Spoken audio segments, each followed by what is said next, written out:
ഞാനുണ്ടല്ലോ ഇന്ന് നല്ലൊരു ഷോപ്പിങ്ങിൻ്റെ ദിവസമായിരുന്നു. നമ്മുടെ റബേക്ക മോളുടെ ഫസ്റ്റ് കമ്മ്യൂണിയൻ വരികയാണ്. മെയ് മാസത്തിലാണ്. അതിനിപ്പോഴേ ഷോപ്പ് ചെയ്യണമെന്ന് ചോദിച്ചാൽ അന്നേരം തിരക്ക് പിടിച്ച് ചെയ്യണ്ടല്ലോ, നമുക്ക് ഡ്രസ്സൊക്കെ എല്ലാം പതിയെ സ്റ്റിച്ച് ചെയ്തൊക്കെ വെക്കാമല്ലോ. അപ്പോൾ അതിന് വേണ്ടിയിട്ട് നമ്മളിന്ന് വന്നു.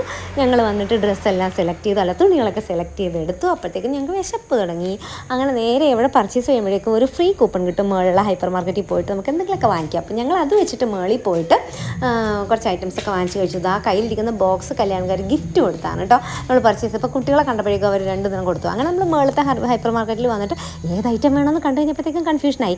അങ്ങനെ അത് വേണോ ഇത് വേണോ എന്നൊക്കെ ചർച്ചയ്ക്ക് ഒടുവിൽ കുറച്ച് തീരുമാനമായി. സംഭവങ്ങളൊക്കെ കഴിച്ച് അത് കഴിഞ്ഞിട്ട് അവിടെ നിന്ന് നേരെ ഇറങ്ങിയിട്ട് നമ്മൾ മുമ്പിലുള്ള ബൂട്ട്സിൻ്റെ ഷോപ്പിൽ പോയിട്ട് റബേക്ക മോൾക്ക് ഷൂ നോക്കണമായിരുന്നു. അപ്പോൾ അവിടെ നിന്ന് കുറേ ചെരുപ്പുകളും ഷൂസും ഒക്കെ നോക്കി. അവിടെ ഒരു 30% ഡിസ്കൗണ്ടൊക്കെ ഇട്ടിട്ടുണ്ടായിരുന്നു കേട്ടോ. അങ്ങനെ കുറച്ച് സംഭവങ്ങളൊക്കെ നമ്മൾ സെലക്ട് ചെയ്ത് അതിന് ശേഷം ഉർവശി വന്നു. കാരണം അവിടെ നിന്ന് കമ്മലെടുക്കണമായിരുന്നു.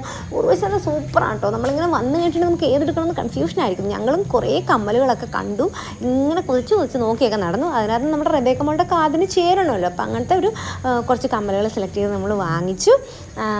അതിനുശേഷം പിന്നെ നമ്മളുടെ ഹൈപ്പർ മാർക്കറ്റിലൊക്കെ പോകാനുണ്ടായിരുന്നു. അവിടെ വന്നു. അല്ല, അതിൻ്റെ ഇടയിൽ സ്റ്റുഡിയോയിൽ പോയി കേട്ടോ. സ്റ്റുഡിയോയിൽ പോയിട്ട് മെയിനായിട്ട് ഡോപ്പിക്ക് ഷർട്ട് നോക്കാനായിരുന്നു. ഡോപ്പിക്ക് ഷർട്ട് വെക്കാൻ പോയതാണെങ്കിൽ നമ്മൾ വെറുതെ നിൽക്കരുതല്ലോ. അപ്പോൾ ഡോപ്പിക്ക് ഷർട്ട് നോക്കിയ കൂട്ടത്തിൽ ഞങ്ങളും ഒക്കെ ഡ്രസ്സൊക്കെ ഇങ്ങനെ സെലക്ട് ചെയ്ത് ചുമ്മാ വെച്ചൊക്കെ നോക്കി നമ്മൾ വാങ്ങിക്കണമെന്നില്ലല്ലോ. വെച്ചൊക്കെ നോക്കുന്നതിന് എന്താ ഒരു പ്രശ്നം.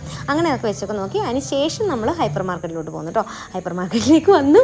അവിടെ വന്നിട്ട് കുറച്ച് സാധനങ്ങളൊക്കെ വാങ്ങാനുണ്ടായിരുന്നു. അപ്പോൾ അതൊക്കെ വാങ്ങിച്ച് നമ്മൾ തിരിച്ചു വന്നു. ഫുൾ വീഡിയോ നമ്മുടെ ലൈക്ക് ബോഗൻവില്ല ചാനലുണ്ട്, എല്ലാവരും കാണണേ.